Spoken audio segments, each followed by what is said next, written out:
Yes, we are. All right, guys. Awesome. It is Wednesday night. It is a little after 7 o'clock. It's time for another Conversations with Commodores. And I've got one of my former teammates, Kevin Dowling, out of currently Leesburg, Georgia, formerly Lando Lakes, but before that he was in Indiana. He was all around. But Kevin, Yep. thank you for joining us tonight. I hope you're doing well, bud.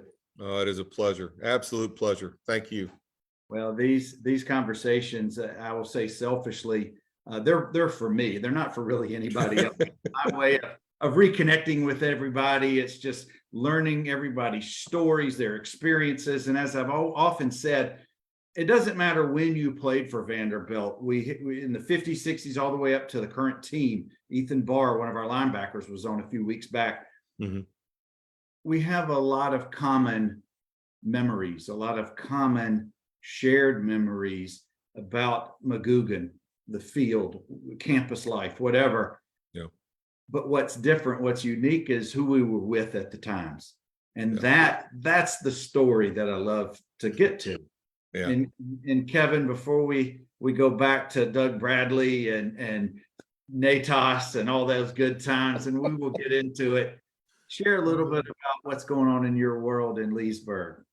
Well, I when I graduated from Vanderbilt, I actually graduated with electrical engineering and mathematics degrees, and went to work as an engineer in Nashville, a little place called Bonatron, and worked there for probably about a year, close to a year and a half.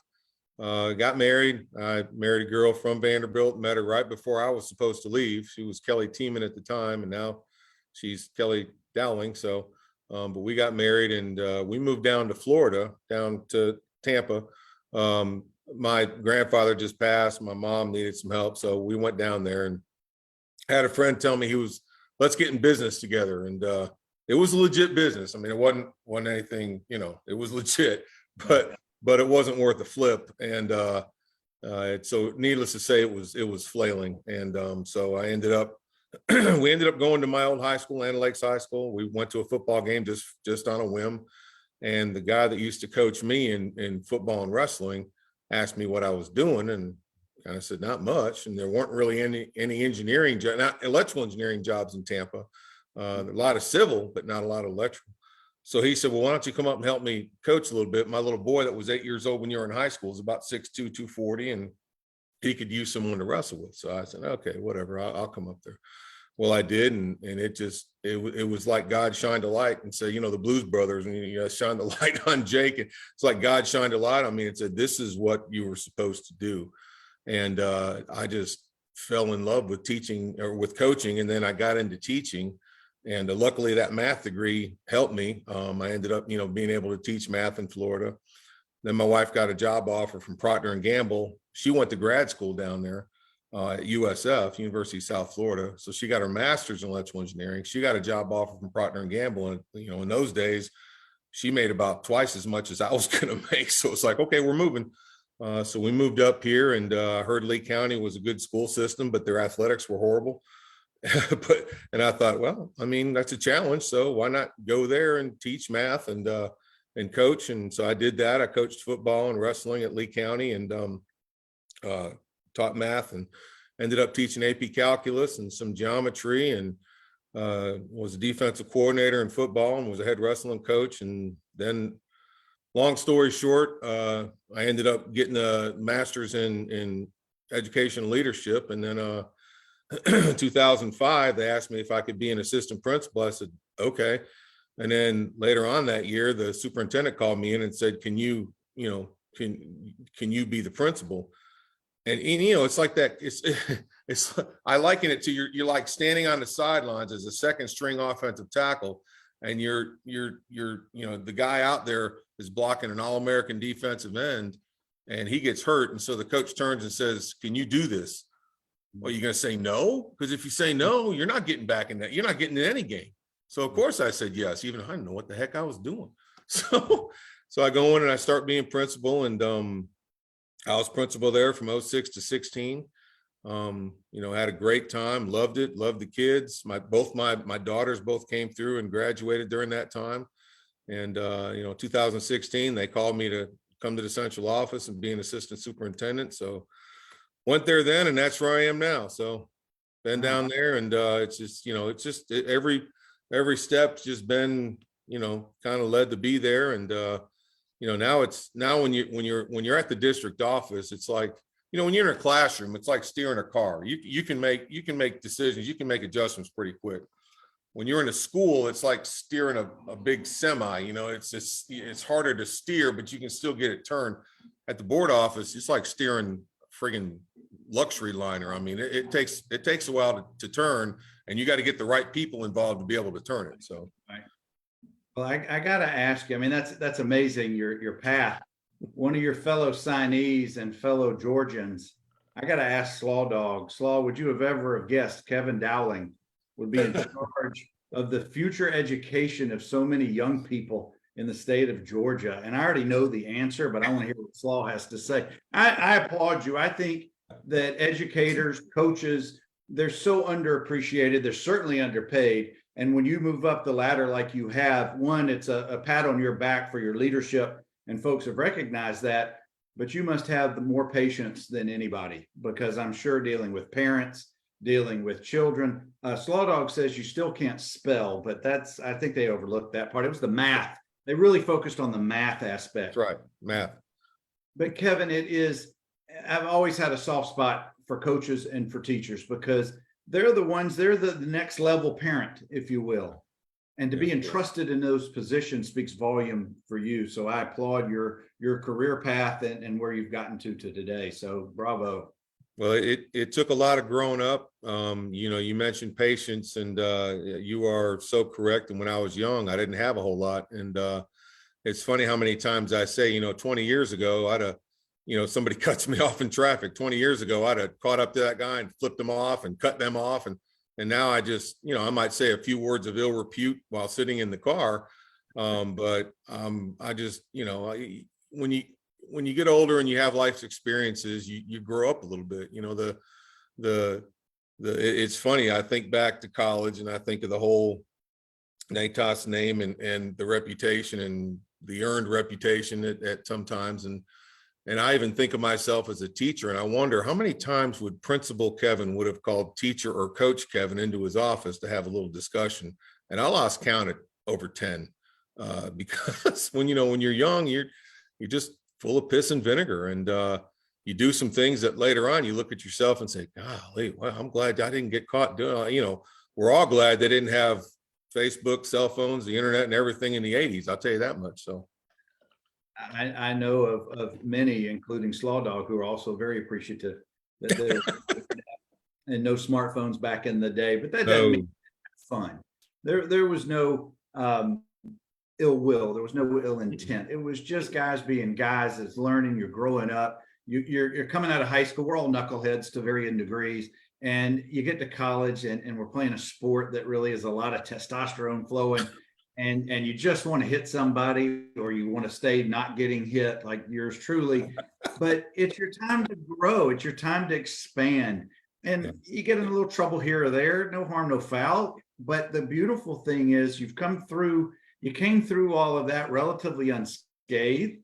And you now can look back on those memories. And here's where I want to go, Kevin.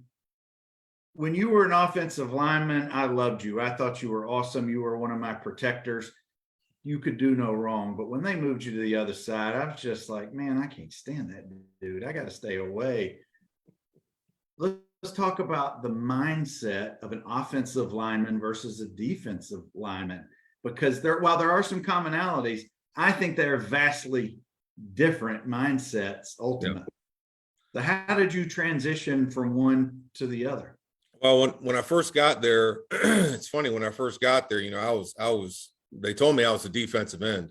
And I thought, okay, this is great, and we spend our first couple of practices there. And I think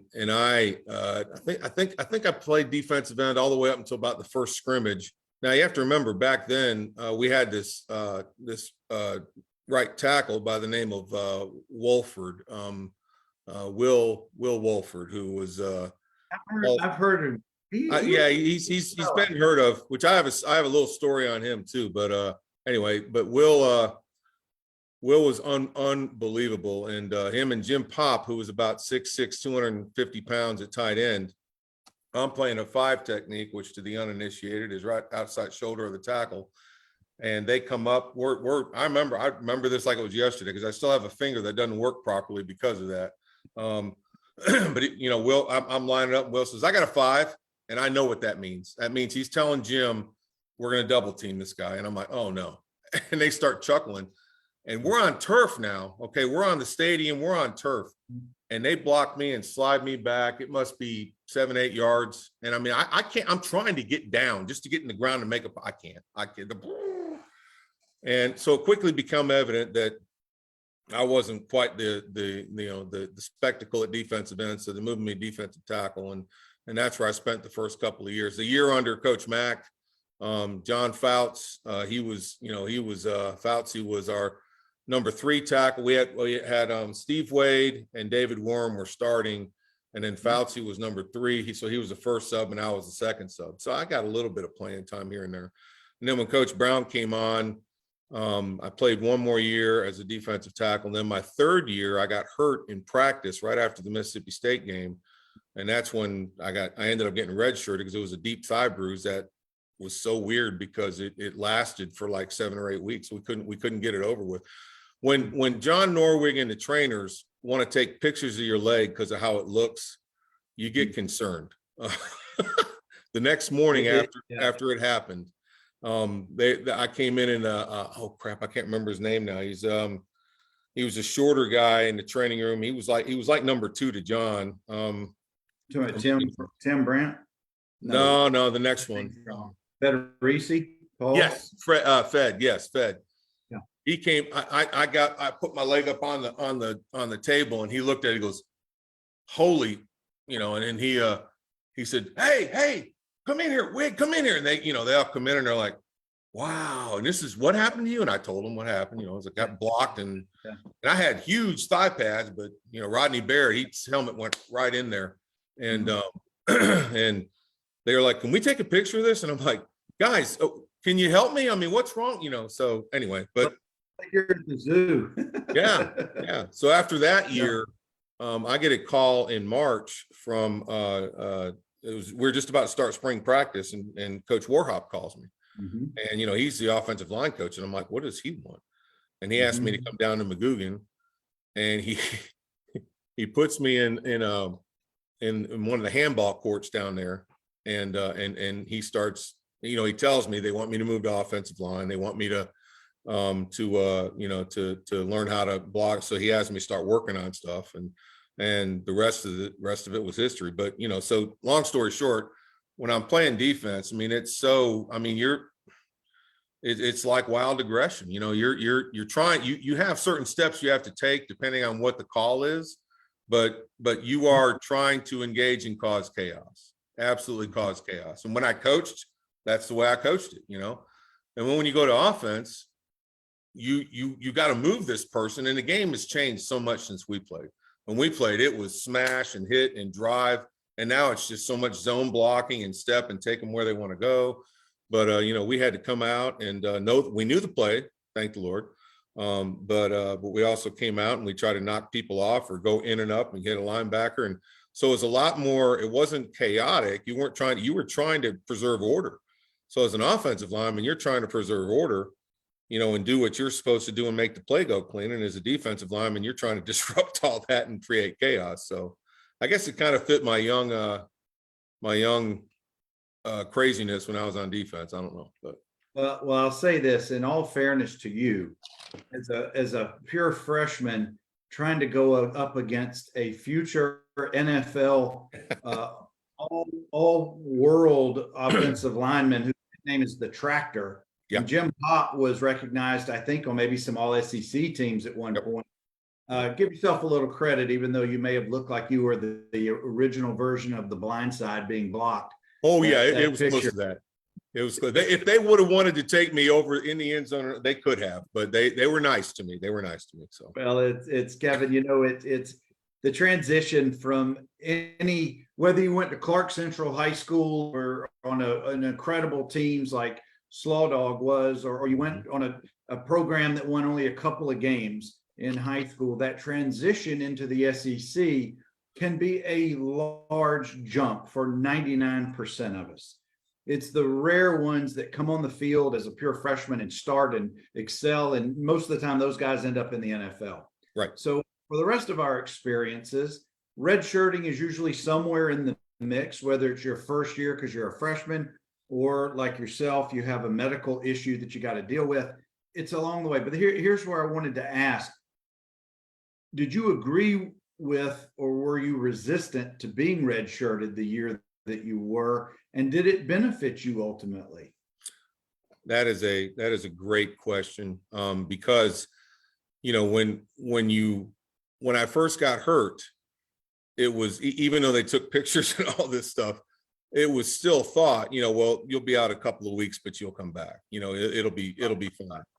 And so we started rehabbing it. They were using they had a Dixie cup with ice in it, and they'd rub it on your leg, and and they're trying to stretch it while they're rubbing it and trying to, and then they had me on that Cybex machine, which I learned to hate, and trying to work on it. But all the work that they did, my leg would not go past about 80 degrees bent. It wouldn't even hit 90 degrees.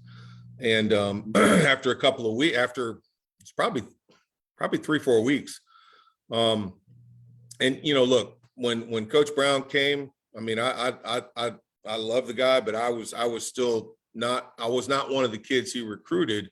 And so, those of us that weren't recruited by him, that were recruited by Coach McIntyre, sometimes and again, it's kids being kids. This is not legit. It's kids being kids, but sometimes you thought that you were odd man out.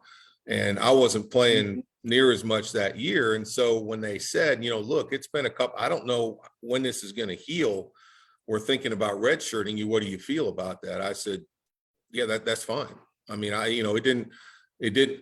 I've always been one, I want to do what's best for the program. I wasn't in it for me. Look, I wasn't the, like you just mentioned, the person who was starting their freshman year and just rousing up and down the field. I wasn't a Deion Sanders. I wasn't of course, how many people are, right? But, but I wasn't one of those folks that were just, getting all the love and starting and everything my freshman year. I mean, and the sophomore year and even my third year, I was not playing very much.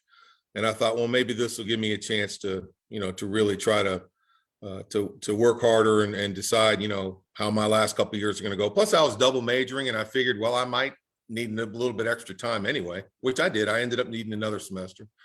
And then when they moved me to offense, it was it was a blessing in disguise. So I think it was, they asked, they didn't make me do it. They asked.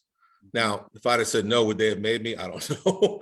But they asked, I accepted. And I really think it was a really good thing for me. Well,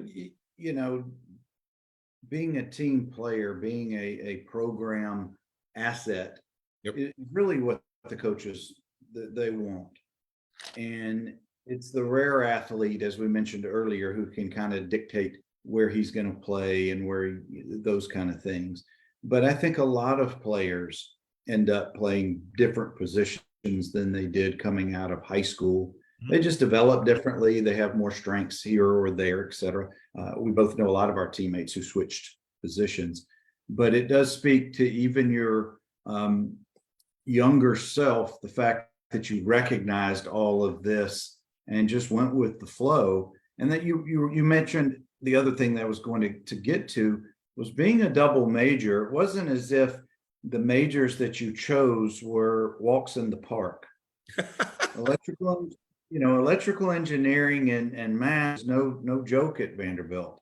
And I couldn't tell you, you probably remember, but I couldn't tell you, there was a large percentage of guys who were engineers. My roommate, Mark Kubo, my other roommate, Peterson, all these guys were, and you guys always thought of from the other side of the brain for me. That was so foreign to anything that I'm just like, y'all just think differently. And I admire that. I'll never get to that, but at least I know you guys. So kudos for being a double math major while still trying to compete in the SEC. But here's my question, Kevin. From an academic standpoint, we all have to at least compromise a little bit of that time that we feel we really need academically, but we have that pull because of our rigid schedule athletically. Certainly you spent many nights, maybe all-nighters, and that's my question. How I was never that kind of a guy, because I was worthless if I'd stayed up too late. How were you able to cope with that? How did you deal with all-nighters sometimes? I'm going to tell you a phrase that your former roommate said that I to this day still tell people and friends of mine and people that I work with. And it was Mark Kubo that coined it. He just said, sleep is for sucks. I mean, he said that, and when he said it, I just kind of went, it made some sense, because it really, we weren't, there were times we weren't going to get a lot of sleep. Plus that was also, if you remember, just a little social cue here, but it was also the time when Nintendo first came out. And so, we were all sitting here going, we got Tecmo Bowl tournaments going on in dorm rooms, and so you get back from a day of in the dorms and in meetings and watching film and practicing and working out or whatever, and then eating at the luxurious Branscombe mess hall. I mean, thank God they have what they have now, because back then they didn't have it. But so you eat there and you get back to the room, and you just need some time to just kind of decompress, right? Yeah. And so Tecmo Bowl was the thing, or whatever game of the night it was, and some people had it in their rooms, and I had one in my room, so we had fun with that. And but then that was always looming, that engineering assignment or that was always looming. And Thursday nights were pretty tough nights, because a lot of times our professors gave us a big assignment on a Friday, and it was due the next Friday. And so Thursday nights, we'd have a group of us kind of get together and work on it. Now, one person that I still keep in touch with, I talk to him all the time, Mike Morozic. Mike, I was a double major, but he was a triple major. He decided to add computer science to his. And you want to talk about a mutant. I mean, that guy is, and he's intelligently evil. So you had to really watch him. Oh, he was brutally evil with his, I loved him, but I could not carry on a conversation with the man, because he was always playing checkers or chess, and I'm trying to play tic-tac-toe. Yep. I mean, he was so beyond. Yep. I mean, kudos for him. He has not changed a lick, trust me. But anyway, we would work on, we took a lot of the same classes together, not every class, but a lot of them were the same.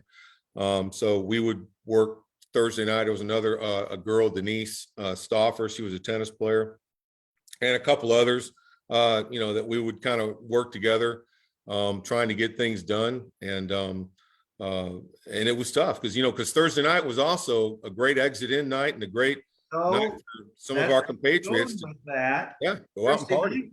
That was one of our only nights, at least during the season, until after the games. Saturday nights, of course. Yep. But Thursday night, even at Vanderbilt, was a big night to go blow off some steam and go to Exit In or Jonesy's or Bandito, wherever. Banditos. Mm-hmm. Yeah, I bet you still have your shirt too. I think I lost that shirt somewhere. I know I've outgrown it, but but I'd love to have that shirt, because that was a heck of a shirt. So yeah, I want to say maybe it was Beth or Edie. Somebody still had theirs, and I posted a picture a few months back of their original shirt. I wonder if we could get some recreated. That'd be you don't know how much I would love that. If I'd pay good money for one of those shirts. Of course, they'd have to get it in my size, so they'd probably make, it'd break even, but I'd pay good money for one of those. How great is that? Guys, I've got Kevin Dowling. Kevin came in a year ahead of me in 85. We actually walked at the same time in May of 90. And as an offensive and defensive lineman, he hung around the big dudes. He was around the really smart and big dudes, that's for sure. I want to talk about life in Carmichael Tower. There's been not hundreds, but thousands of student athletes who have lived there I think it was built in the early 60s, and obviously they just tore them down, all of them, this past couple of years. Rest in peace, Towers. But so many memories. And I've talked on this show with many guys who remember this, what we used to call the steroid parties on Saturday nights after home basketball games. And you could just let loose in a pretty safe environment with Jeff Mays on the boombox and in Donardi's bar. And how many hundreds of us crammed into those halls, for hours on end. What do you remember about those times, about parties and life on Carmichael, in Carmichael Towers? Some would say maybe not very much, but I do remember more than what people may think I remember. Jeff Mays is Jeff was also a Tampa boy. Yeah. And so Jeff and I actually drove the first few years until he got a car. We drove to campus. I drove my car, and we packed up together. He came here we're not here, but where I was living in Land Lakes, and we would drive together up there. So Jeff was a dear friend. And Jeff taught me how to dance like a regular person. He was so funny. He just had such a funny sense of humor. And so you learn the Raggedy Ann and the Raggedy Andy and all that stuff, and just try to get out there. I remember being in the middle of, we were in somebody's double, or maybe we were in the study lounge or something, but it was a closed in room, and there were way too many people for that room. But man, we were dancing and sweating like fools. I mean, I'll tell you what, just like you said, blowing off steam, and and you're right. You were inside Towers. You were in your dorm hall. Everybody knew where you lived. So if you got a little bit too mentally incapacitated, somebody could help you get back to safety to your room. Yeah. Unless you escaped, which and you were hungry.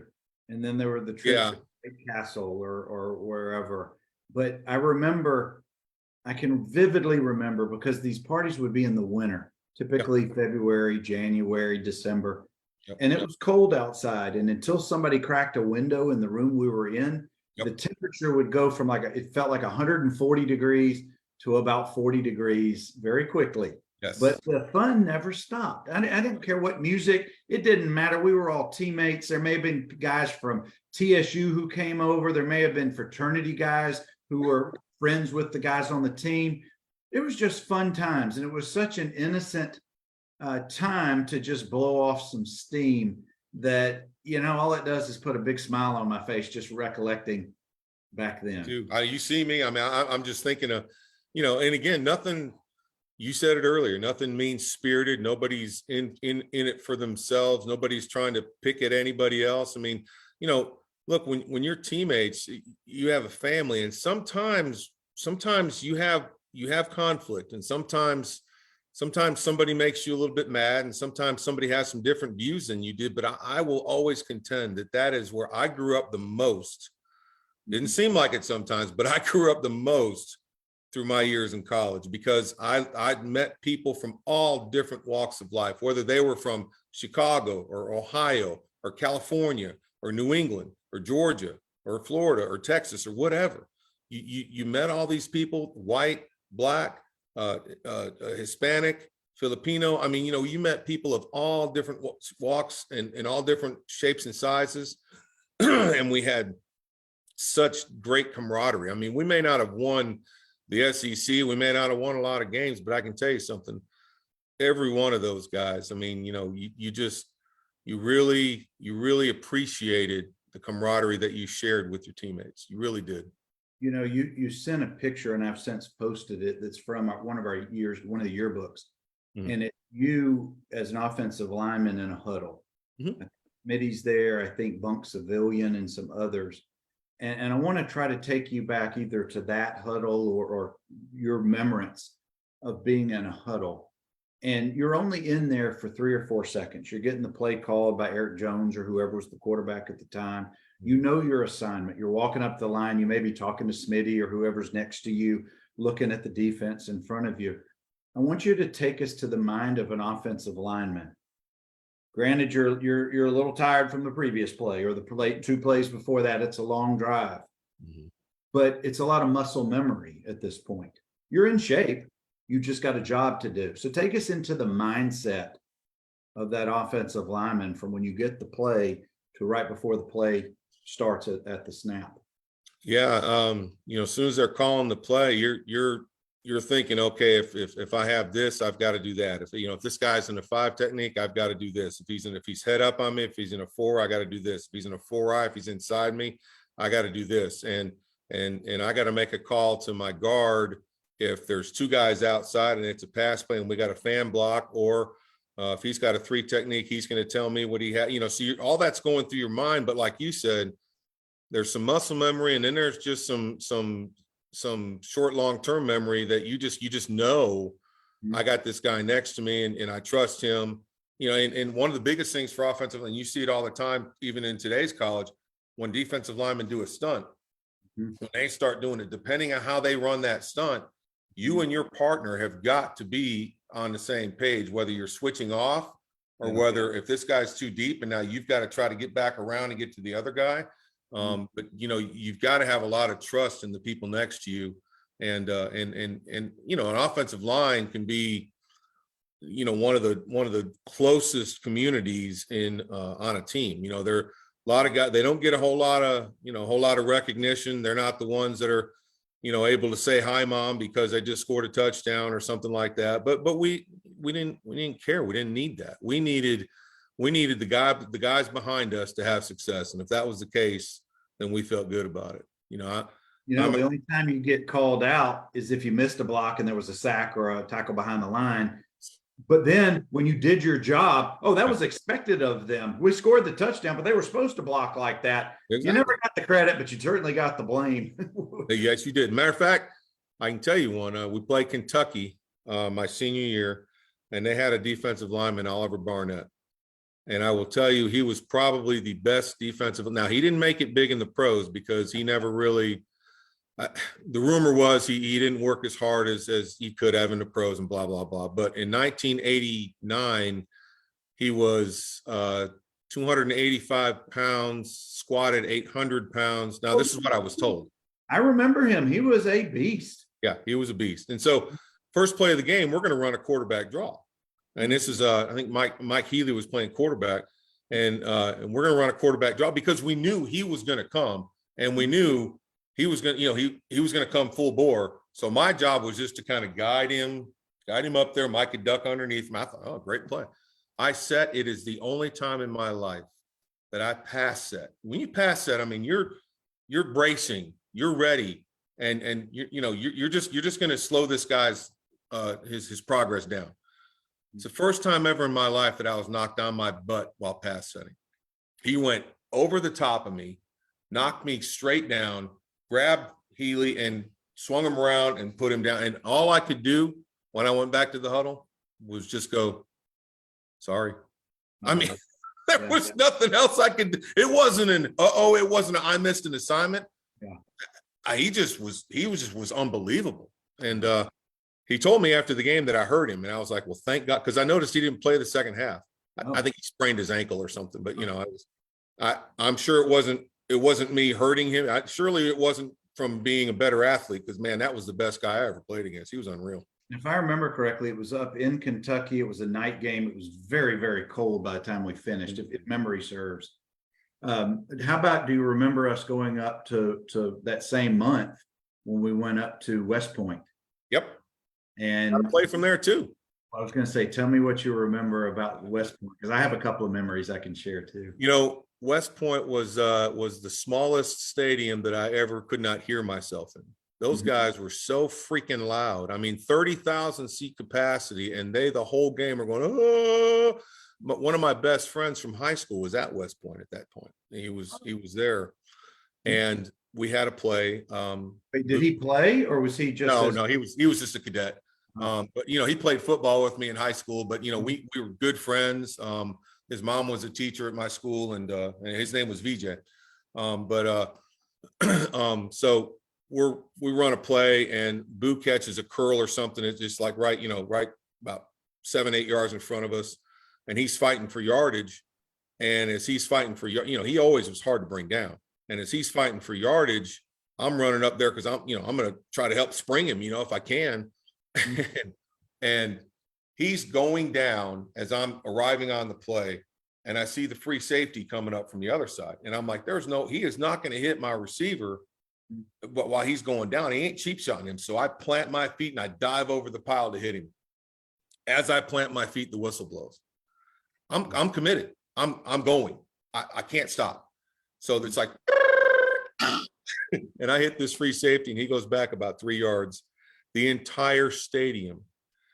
I mean, it wasn't a late hit. It was into the end of the whistle hit. But I mean, and my friend, he's going, oh, that's my friend. That's my. Never mind. He told me that story later that you're trying to make a play. Yeah. But I was hated by all of our cadets for about one play, and that was kind of funny. Thanks a lot for that, Kevin. But do you remember it started snowing in the second half? And Dwayne, I know you're on, you remember this well. I remember it just being so vividly cold. We lost the game, I think, in the fourth quarter. They ended up dropping. We did. But I remember aesthetically, it was the most beautiful campus I had ever seen. Yes. You remember on that Friday, I don't know if you saw this, but we saw cadets marching through the campus. Mm-hmm. Yep. And from the stadium, from the walk around, you could see the Hudson River from the stadium. Yeah. And, it just, if you're a history major at all, or anything about American history, the significance of where you are. And I just thought all of that was so cool. The drive on into campus when we landed Friday, the drive into, I've never, that campus and I'd like to say Oxford was also very, very beautiful. Getting on, kept very traditional, just very, but the scenery going into West Point was, I was taken by how beautiful it was. I want to transition a little bit, and it's a topic I always like to address, that it happens to every athlete at some point in their life. They have to retire, yep. Whether it's through injury, whether it's through you just lose your eligibility, you graduate, or it's by design and you choose to walk out or to be done, a la John Elway or Jerome Bettis after the Super Bowl. Very few of us get to call our own shot. I know you had been hurt pretty significantly midway through your season. I mean, through your time at Vanderbilt. Mm-hmm. And I know that graduation was quickly looming. I don't know if football after Vanderbilt was ever even a consideration for you, but I want you to take us, and it was my last games as well. We played Tennessee, in fall of '89 was our last game. Yep. And I have vivid memories of the last month of that season, and I knew way before that this was my last year. When did it become reality for you? It's time for me to put up the cleats and pivot to the next thing. Or had you gotten to that point your senior year?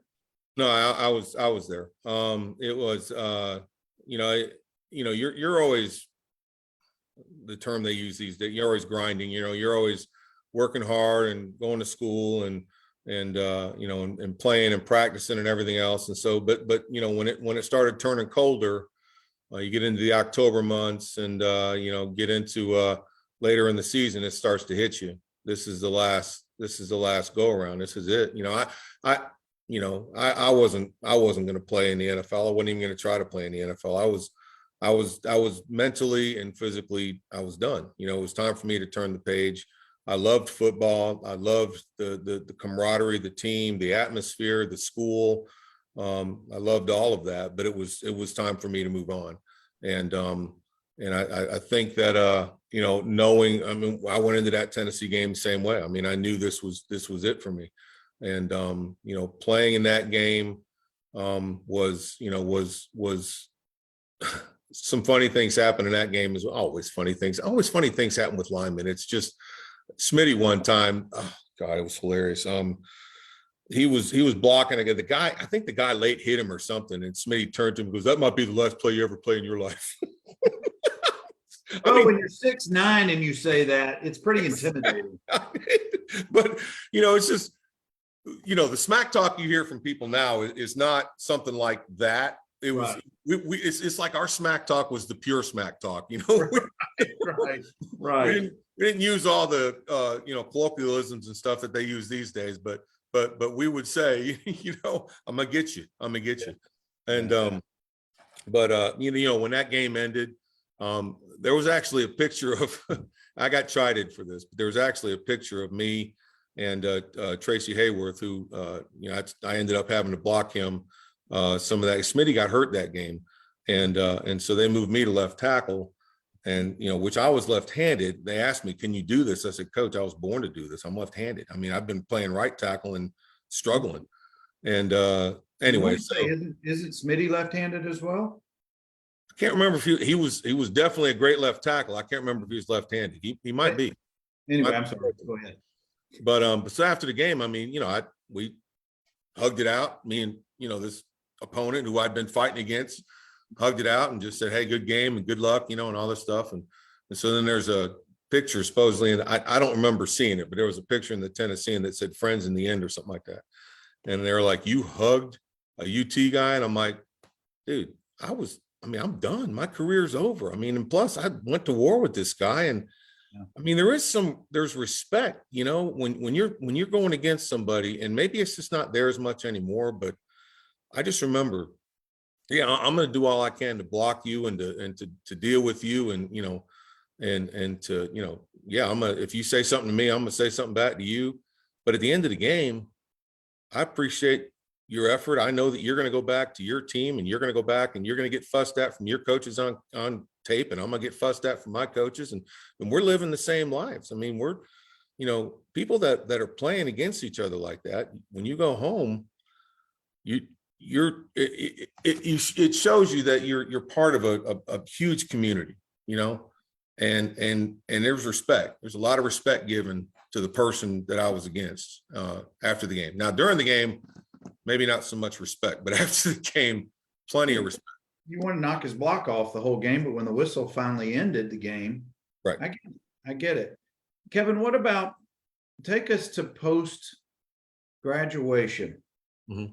Did you stay involved with Vanderbilt football? Did you attend games? Did you, or was your experience during that time period that you really had enough for a while and you stayed away for whatever reasons? Maybe you're too busy, maybe you had other reasons. Did you ever have a break, or did you continue to follow the team, or maybe go to games and such? When I first graduated, excuse me, when I first graduated, Kelly and I at the time, we actually kind of, I mean, we'd known each other, but we kind of started really starting to see each other right there toward the end of my last season. So when the Tennessee game ended, I was very interested to see where this would go, because this was, she was a pretty special girl to me, and she was engineering major, she was beautiful, she was smart, and I was kind of interested, because I was when we played Tennessee, it was literally just a few weeks later, and I was done, because I was leaving in December. I was done. I was done with my double major. I was going home to Land O'Lakes, Florida. Meanwhile, there's this girl I just met. She's pretty hot. She's pretty smart. I really think I got some feelings for her. How do I go home 10 and a half hours away and make this work? So I end up finding a job, like I said, an engineering job in Nashville. And believe it or not, for a couple of months, I slept on Jim Flater's couch.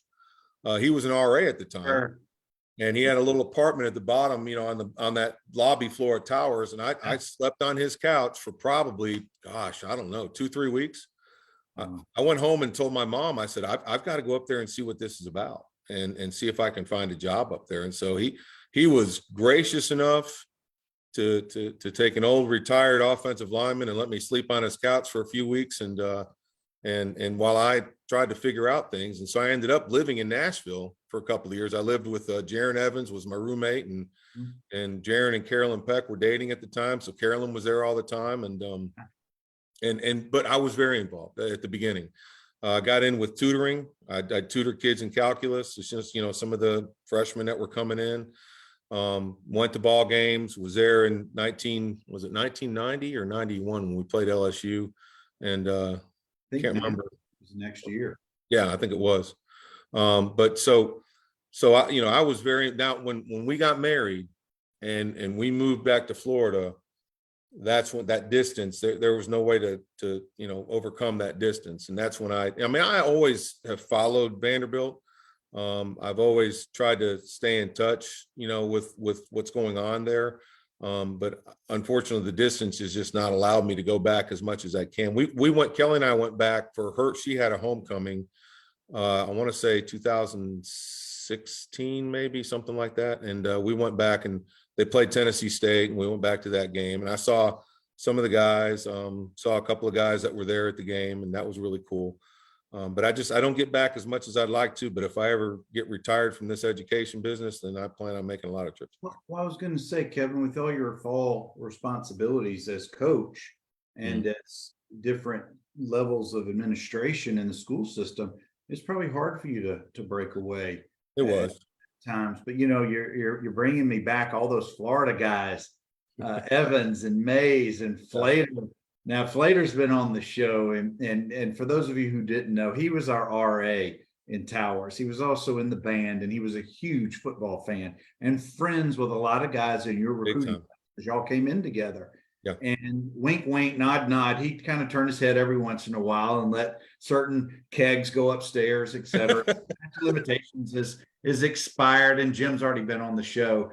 That's right. But he just was a dear friend to all of us. Really was, and is. He's really cool dude. Just very gregarious, a great personality, and just at our wedding.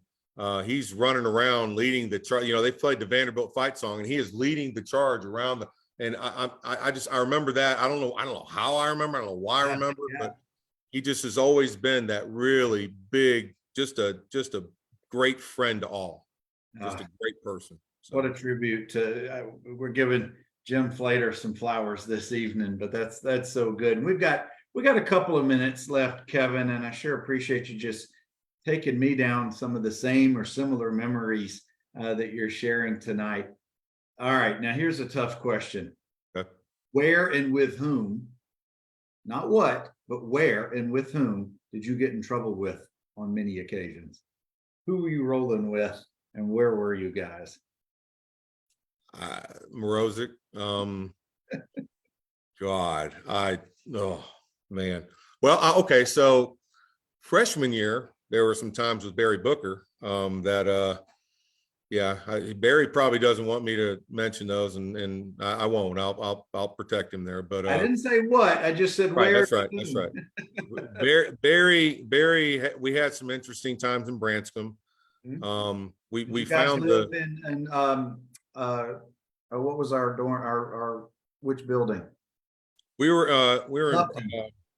Were you in Lupton? No. Crap. Shoot. I can walk right down to it. Had a fishbowl right outside of it. Oh yeah, it's the Branscombe quadrangle, and Lupton was the front. That's where we lived in '86. Maybe it was. I keep thinking there's another name, but anyway. Well, each hall had its own name. But anyway, This was with Booker. Yep. We can move to the next one. We discovered the basement in Branscombe. Oh yeah. There were some interesting things down there. We might have broken through a gate or two, maybe maybe not. Maybe. A lot of times, the head residential guy, his office was there. His office wall was just plasterboard that might have gotten broken through a time or two from somebody falling through it because they were mentally incapacitated. I don't know who that could have been. Look, if there are no pictures and no video, it never happened. It was the 80s, man. It was fine. That's right. But and then at Towers, it was a lot with Morozic. We had this. It was funny. I really think we were kind of chemically bonded at some point, because if we were both out enjoying ourselves and somebody started to enjoy themselves more, the other one would start to develop a sense of, I need to have my witch with me because I can't leave him alone. A little And yin and yang. I get it. yeah, and so one night we got separated, and like you said, statute of limitations are gone. Yeah. So, and the next day we lived right next door to one another. My last couple of years in Towers. So I'm in my dorm and I'm doing stuff. It's Sunday and I'm doing whatever laundry or whatever you do on a Sunday. Yeah. About 5 o'clock, I finally hear his door open, and so I go running over. I said, "Mike, I lost you last night." And he goes, "Uh-huh." And I said, "Where'd you go?" I don't know. And so I look at his desk, and there are a collection of side view mirrors on his desk. And I said, Mike? Yeah. I said, where'd you get these? Mhm. I don't remember. I think I just thought something would look good in my room. And I mean, now there weren't many, but there were a few. And I was like, this is what happens when he gets left alone. Now I can promise you, if I was left alone, now he had a funny way of helping control me. He just started punching me. So, he was an abusive caretaker. I tried not to be abusive with him, but he was rather abusive with me. I think it was more because I was annoying. So I know you guys had a lot of fun together. we did. And Kevin, I want to be respectful of your time, and I could just chop it up with you for the next 2 hours, but I know we need to wrap it up, and I want to leave you with this, give you the final comments on something. It's clear to me that even though not every day was a bed of roses at Vanderbilt, by and large, you enjoyed the experience and came through it for the better, and you've utilized your degrees. Yes. As a guy who's now been out as long as we have, what are you saying to the guys who are on the team now or future Commodores as to how to make the most of that experience work for you? Not just the 4 or 5 years you're on campus, but the next 30 plus years for us so far.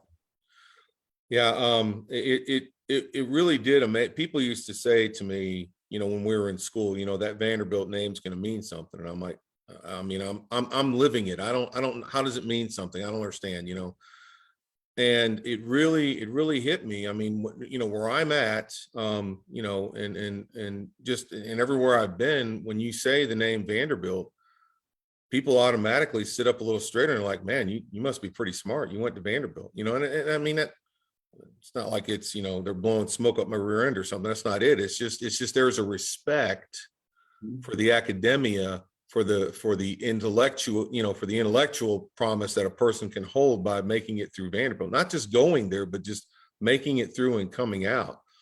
And I think for anyone that's there, I mean, I think what they're trying to do the right things athletically. They've always been trying to do the right things academically.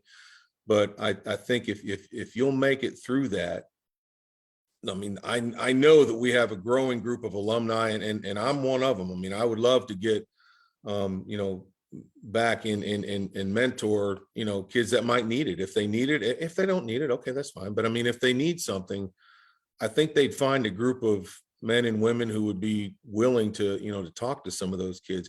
Every day is not a bed of roses. There are some, depending on what you're doing and what your other activities are, there's some tough times at college. You know that. I mean, there's some tough times. There's tough professors. There's tough classes. There's a hard, the schedule is hard when you're trying to play athletics. It's tough. But if you'll persevere and you come through it, I can promise you the name Vanderbilt still means an awful lot, especially to people here in the Southeast. And really to people in a lot of walks of life. I mean, maybe out west or in the Midwest, they don't know quite as much about it, but they do know enough. And I mean, even when I go visit, my family up in Indiana and Chicago area, they would say that, just so impressed with how you went through Vanderbilt and how you did there. And it's an impressive name. It's an impressive school. And I think the vast majority of people, you look at the people that are writing on our alumni page, guys from all walks of life that played in the 60s. Some guy commented from 1957 or something the other day. I was like, wow. Yeah. But even guys that we played with, and they're all just, you don't see a bunch of just guys that don't care about their school. These guys care. I think we all do. And yeah, we love to be able to shove it in other friends' faces when we beat them some more times than we have. Yeah, but just that fact that we've been through what I think was a tremendously difficult at times education and came through it well, and we're teammates and have that camaraderie. If our team was standing there together, I'd probably remember almost every one of them, and probably hug every one of them just for what they went through together. And I guarantee that the vast majority of them have found success in life because of something that they did at Vanderbilt. Some fantastic words by a teammate of mine, KD. I'm so glad we've had this hour together. I'm so pleased to hear your story and where you are today. And I do hope we get to see each other in person sometime soon. Very soon. Listening to your stories, your journey, that's why we do these conversations. We're telling the oral history of our program and just sharing memories that maybe we hadn't thought about in such a long time. Yeah. Next week, I've got one of your signing class. I've got the pride of Pennsauken, New Jersey, Eugene Keenan is joining me. Eugene, yes, sir. I cannot wait to get with Eugene on the show. But Kevin, thank you again, bud. I sure appreciate your time tonight. Thank you for inviting me, for having me. It's been a pleasure, and like you said, we've so many memories going down memory lane. I mean, I do this 1,000 times. It's really fun just to sit and talk and share stories. And one of these games that we have another get together, I'm going to find a way to make it out there. Like I said, I don't know how much longer I'm going to be in this education game. It may be time for me to retire and go enjoy some things. So I'll be there soon. You'll be welcome with open arms, guys. Anchor down. Anchor down, baby.